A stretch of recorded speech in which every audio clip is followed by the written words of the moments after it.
Ethics centre channel ప్రేక్షకులకి స్వాగతం. మనం ఈ ఛానల్లో అనేక విషయాలు తెలుసుకుంటున్నాం. ముఖ్యంగా గోరా గారు మూఢనమ్మకాలు, నాస్తిక దృష్టి. మూఢనమ్మకాలని నాస్తిక దృక్కోణంలో ఎలా చూడాలి, ఎందుకు చూడాలి? మూఢనమ్మకాలని మాకు చెప్పేచ్చు, ఇది ఎందుకని ఇది, కానీ ఎందుకు చూడాలి అనేది మనకు కావాలి. నాస్తిక దృక్కోణంలో మూఢనమ్మకాలు చూడకపోతే సరైన విజ్ఞానం అందదు. అంచేత గోరా గారు మూఢనమ్మకాలని నాస్తిక దృక్కోణంలో చూసి దాన్ని అవగాహన చేసుకున్నట్లయితే వాడి జనాలు బాగా ఉపయోగపడుతుంది అని గోరా గారు చెప్తున్నారు. దెయ్యాల గురించి మామూలు మనుషుల్లో ఎన్నో విశ్వాసాలు ఉన్నాయి. దెయ్యం భయం ఉంది, చీకట్లో దెయ్యం ఉంటుంది, శ్మశానాల్లో దెయ్యం ఉంటుందని, ఎవరు చనిపోతే దెయ్యం పుడతారని, వాళ్ళు తగినటువంటి కర్మకాండలు చెబితే దెయ్యం అవుతారని, ఈ నమ్మకాలు ఎన్నో ఉన్నాయి.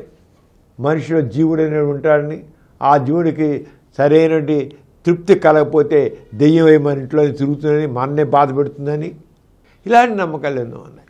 ఇవన్నీ ఏంటంటే కల్చరల్ బిలీఫ్స్ అంటాం. అంటే సమాజంలో తరతరాలుగా వస్తున్నట్టు మూఢనమ్మకాలు, నిజాలు కావన్నీ మూఢనమ్మకాలు. కారణం ఏంటంటే వాటి గురించి గుడ్డిగా నమ్మడం. మూఢనమ్మకాలు అన్నీ కూడా గుడ్డిగా నమ్మడం, ప్రశ్నించకుండా, పరిశీలించకుండా, పరీక్షించకుండా ఎవరు చెప్తే నమ్మేడే. ఆ రంగా గుడ్డిగా నమ్మేదానిలో దెయ్యాలు, భూతాలు ఇవ్వబోకారు. అలాగే వీటి చేసేటువంటి ఆ భూత వైద్యాలు, దెయ్యాలు విధించే చికిత్సలు, ఇవన్నీ అంతే. ఎప్పుడైతే మనుషుల్లో మూఢనమ్మకాలయ్యో ఆ మూఢనమ్మకాలని ఆధారం చేసుకుని బతికే మనుషులు కొంత తయారయ్యారు. దెయ్యాలు విధించేవాడు, భూతాలు విధించేవాడు, భూత వైద్యం చేసేవాడు. భూత వైద్యం అంటే భూతాలు ఉంటే కదండి భూత వైద్యం. ఎవడన్నా విలక్షణ పడితే దెయ్యం పట్టినని చెప్పి తీసుకెళ్తాడు భూత వైద్యుడికి.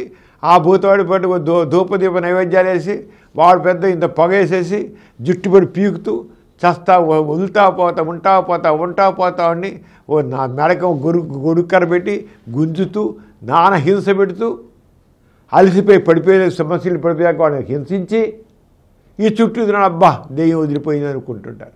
మళ్ళీ వచ్చినట్టారు, మళ్ళీ ఉన్నాయి.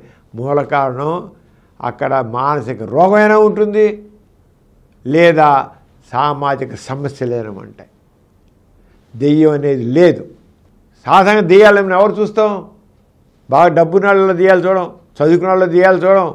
చూసేది ఎవరిని? చదువు లేని వాళ్ళల్లో, ఆర్థికంగా వెనకబడుతనం ఉన్న వాళ్ళల్లో, సామాజికంగా ఏ రకమైన గుర్తింపు లేని వ్యక్తుల్లో, సామాజికంగా హీనంగా చూసే వ్యక్తుల్లో మనం దెయ్యం పట్టిన వాళ్ళు చూస్తాం. చూడండి, పట్టణాల్లో బాగా డబ్బున్న వాళ్ళు ఉన్నారు, వాళ్ళు ఎవరికైనా దెయ్యం పట్టి చూడండి, వాళ్ళు మనుషులేగా, వాళ్ళకి ఎందుకు దెయ్యం పట్టదు? ఆలోచించం మనం. అక్కడే గోరగా చెప్పే నాస్తిక దృష్టితో చూడండి. ఎందుకని కామన్ పీపుల్లో ఎవరికైతే ఎడ్యుకేషన్ లేదో, ఎవరికైతే సామాజిక గుర్తింపు లేదో, ఎవరికి సమాజంలో గౌరవం లేదో, ఎవరైతే ఆర్థికంగా చాలా ఇబ్బందులు పాలవుతున్నారో, ఎవరైతే రకరకాల కుటుంబ సమస్యలతో బాధపడుతున్నారో, వ్యక్తిగత సమస్యలతో, కుటుంబ సమస్యలతో బాధపడుతున్నారో వాళ్ళలోనే దెయ్యాలని సమస్య, దెయ్యం పట్టడం, దెయ్యంతో బాధపడడం ఉంది. ఎందుకంటే ఇక రెండు రకాలు. ఒకటి మానసిక రోగం ఉంటుంది, సైకోటిక్ డిజార్డర్, డెల్యూషన్ డిజార్డర్ అంటాం కొంతమందికి.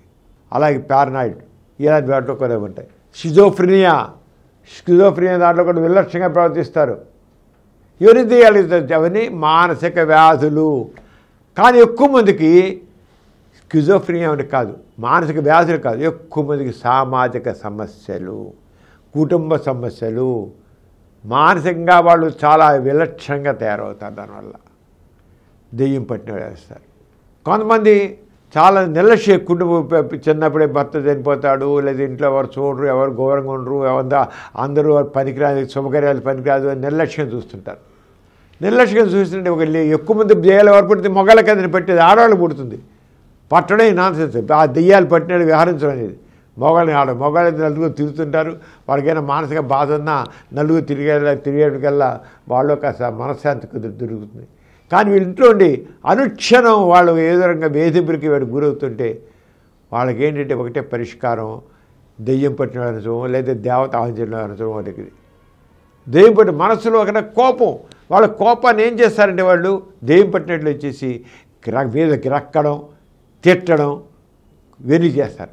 ఒక మనిషి ఇంట్లో తోడికోళ్ళ మధ్య గొడవ ఉంది, ఒకడు భర్త చనిపోయారు, ఒకడు భర్త చనిపోయారు, లేదా వాడికి ఎన్నో రకరకాల ఇబ్బంది పెడతారు, చీదరించుకుంటున్నారు, హీనంగా చూస్తున్నారు.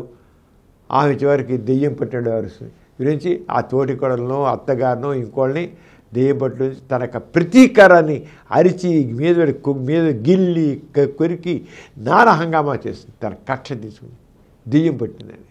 దెయ్యం చేస్తారు అక్కడ అమ్మాయి చేయట్లా. మళ్ళీ అంతా అయిపోయాక మళ్ళీ మారిపోయి నేనేం చేశాను నాకేం తెలియదే అంటుంది. అంటే మానసికంగా విపరీతంగా వైపరీత్యం అది. ఇవన్నీ కూడా మానసిక పరిస్థితులు, మానసిక జబ్బైన అవుతుంది, మానసిక వైపరీత్యం అవుతుంది. అంతకంటే దెయ్యాలంటూ లేవు. మళ్ళీ అందరికీ ఉంటాయి సమస్యలు, డబ్బున్న వాళ్ళకు ఉంటాయి, డబ్బు లేని వాళ్ళకు ఉంటాయి. కానీ డబ్బులు ఎప్పుడైతే వాళ్ళకి ఒక పరిష్కారాన్ని మనసు పొందలేకపోతుందో మనసు తప్పుడుతో వెతుకుతుంది. దెయ్యం పట్టడం ఏదంటే సమస్యకి పరిష్కారం సరైన విధంగా తను పొందలేనప్పుడు మనసు తొక్కే తప్పుడుతో దెయ్యాలు పట్టడం, భూతం పట్టడం. మనసు తొక్కే తప్పుడుతోవే దెయ్యం పట్టడం. అది మనకు చేస్తుంది.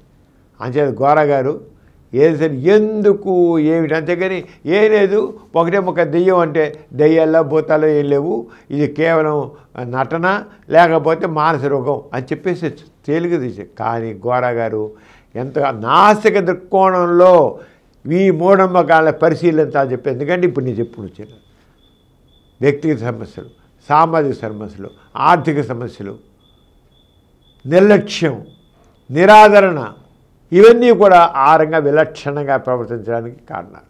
కొంతమంది నటన చేసేవాళ్ళు ఉంటారు. అంటే గోరగారు దెయ్యాల గురించి రాస్తూ దెయ్యాల్లో నమ్మకం అంతకంతకు తగ్గుతున్నా దెయ్యాలు అబద్ధమని స్పష్టంగా ప్రజలకు తెలియదు.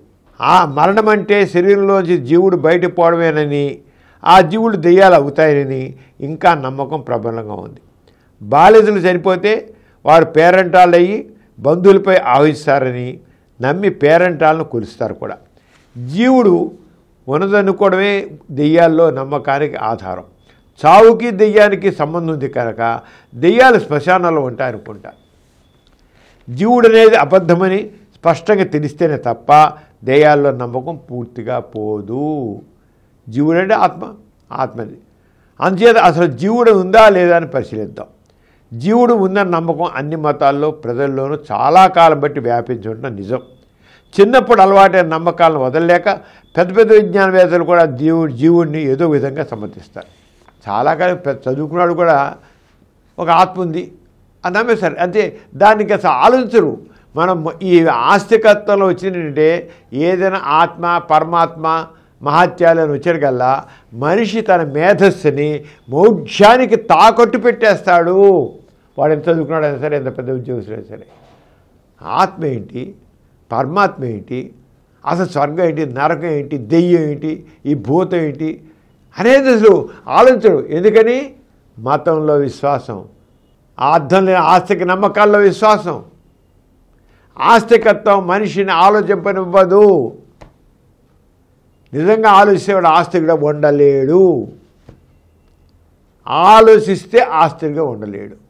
ఎవడైతే ఆలోచించడో వాడు మేధస్సుని, ఆలోచన, వివేకాన్ని వాడు ఎవడైతే మోక్షానికి తాకట్టు పెడతాడో వాడే ఆస్తికుగా ఉంటాడు.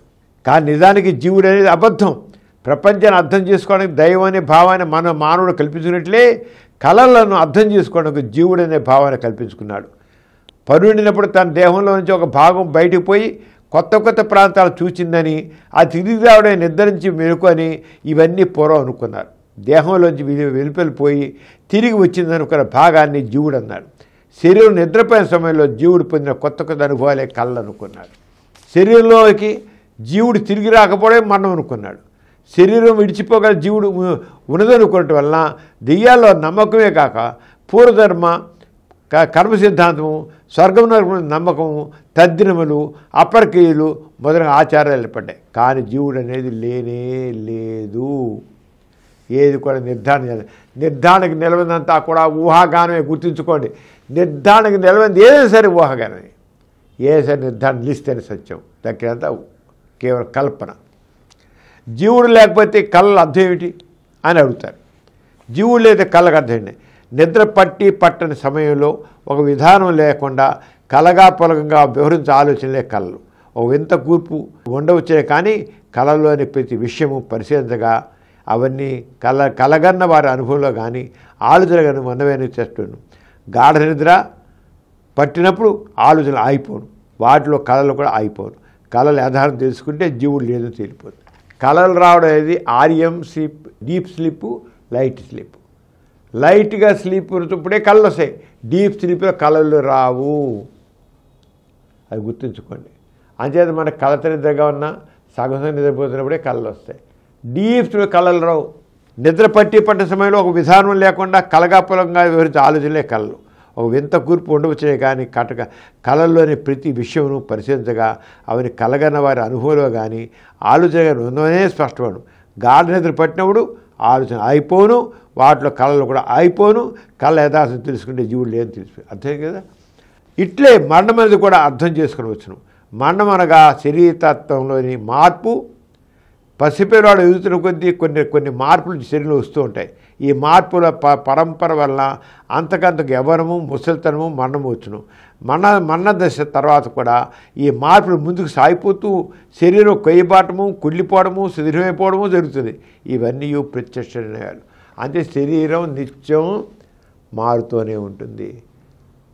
పసిపిల్లాడు ఉన్నాడు, పిల్లాడయ్యాడు, యవ్వనం వచ్చింది, వయసు వెళ్ళింది, వృద్ధాప్యం వచ్చింది, ఇవన్నీ మారుతుంటాయి. అలా చనిపోయిన తర్వాత కూడా అంతలో అయిపోయేలా ఆ మార్పు అనేది ఇంకో రంగా నెగిటివ్గా జరుగుతుంటుంది అన్నమాట. చివరికి కుళ్ళిపోవడం దాకా వస్తుంది.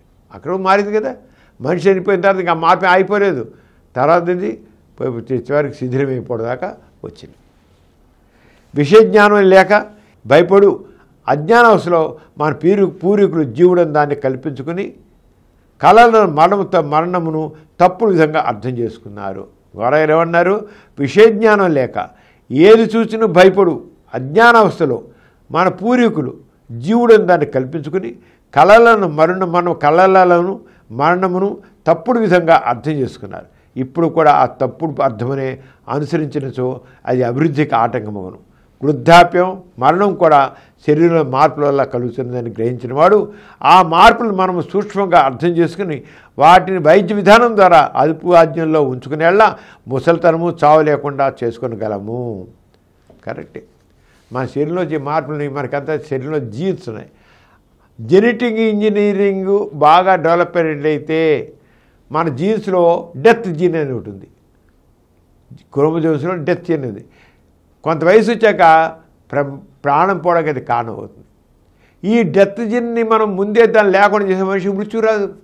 ఆంకోజీన్, క్యాన్సర్ వచ్చే క్యాన్సర్ రావడానికి జీన్ ఉంది. క్యాన్సర్ ఉంటే ఆంకోజీన్ ఉంటే అది ముందే మనం గుర్తించి దాన్ని రీప్లేస్ చేయగలిగితే, దాన్ని తీసేయగలిగితే క్యాన్సర్ రాదు.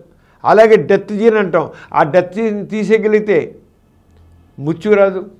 అంటే జెనెటిక్ ఇంజనీరింగ్ అంటే వైద్యశాస్త్రం అభివృద్ధి చెందుతుంటే కానీ ఆస్తికత్వంగా ప్రకారం ఉండి మనిషి జీవుడు, ఆత్మ, దేవుడు అంటూ కూర్చుంటే మాత్రం ఎప్పుడు కూడా మనం అడ్వాన్స్ కాలేము.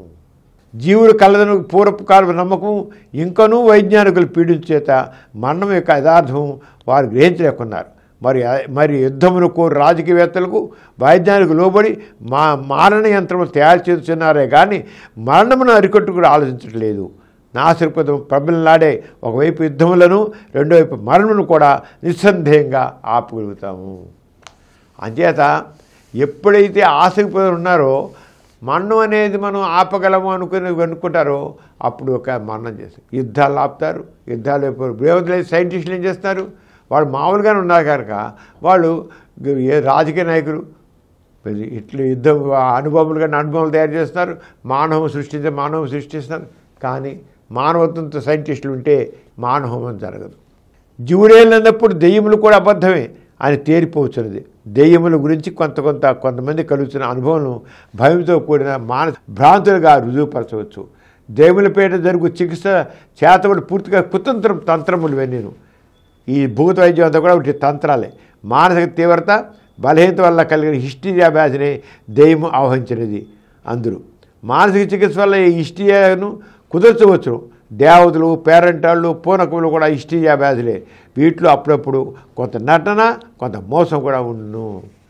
హిస్టీరియా, ఈ దెయ్యం పట్టినట్టు చేయడం అంతా కూడా హిస్టీరియా కింద తీసుకుంటాం. మానసిక సైకోసిస్ ఉంటే మనకి సిజోఫ్రెనియా ఎలా ఉండే, రెండో పక్క హిస్టీరియా కూడా, మెయిన్గా హిస్టీరియా కారణం. ప్రతి వారికి కొన్ని ఆకాంక్షలు కోరికలు ఉంటాయి, కొందరికి అవి తీరుతాయి, కొందరు వాటి వ్యక్తిగత మొగమాటం వలన వెల్లడి చేయలేరు.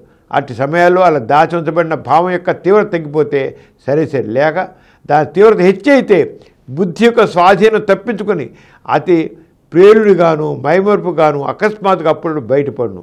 అదే హిస్టీరియా వ్యాధి. తమ రహస్య ప్రేమలను దాచిన స్త్రీలలోనూ ఆర్థిక కష్టములను మొక్కుబడులు చెల్లించుకోలేనంత భక్తుల్లోనూ హిస్టీరియా సాధారణంగా వచ్చును. వీటికి దెయ్యములని దేవతలని పేరు పెట్టును. అంచేత ఈ రంగా గోరా గారు చాలా శాస్త్రీయంగా ఈ దెయ్యాలు ఏమిటి, ఈ హిస్టీరియా ఏమిటి, వీటన్నిటి కూడా చెప్పారు. అంచేత నాస్తిక దృక్పథంతో మూఢనమ్మకాలు ఎప్పుడైతే చూస్తామో వాటిని తేలిగ్గా మూఢనమ్మకాలు తొలగిన వీలవుతుంది. అంచేత ఈ విషయంలో చాలా వరకు ఇలాగ చేసుకుంటారు. ఇంకేత వచ్చేసారి దైవ విశ్వాసం కళలను గురించి, అలాగే అబద్ధ పిచ్చాన్ని అరికట్టండి అనే దాని గురించి మనం వచ్చేసారి తెలుసుకుందాం. దీన్ని మనం నెక్స్ట్ ఎపిసోడ్లో కలుసుకుందాం. అంత సెలవు, మరి నమస్తే. ఈ కార్యక్రమం మీకు ఎంతో నచ్చింది కదా. ఇటువంటి మరిన్ని వీడియోల కోసం అనతి కాలంలోనే 20 కోట్ల వ్యూస్ సాధించిన సమరన్ ఛానల్ సమర్పించు ఎథీష్ సెంటర్ ఛానల్కు సబ్స్క్రైబ్ చేయండి, లైక్ చేయండి, మీ ఫ్రెండ్స్కి షేర్ చేయండి. అలాగే ప్రక్కనున్న గంట సింబల్ని ప్రెస్ చేయడం మర్చిపోకండి. Please download Samaram Channels app from Google Play Store and watch your favorite channels. Click the bell icon and subscribe to the channels.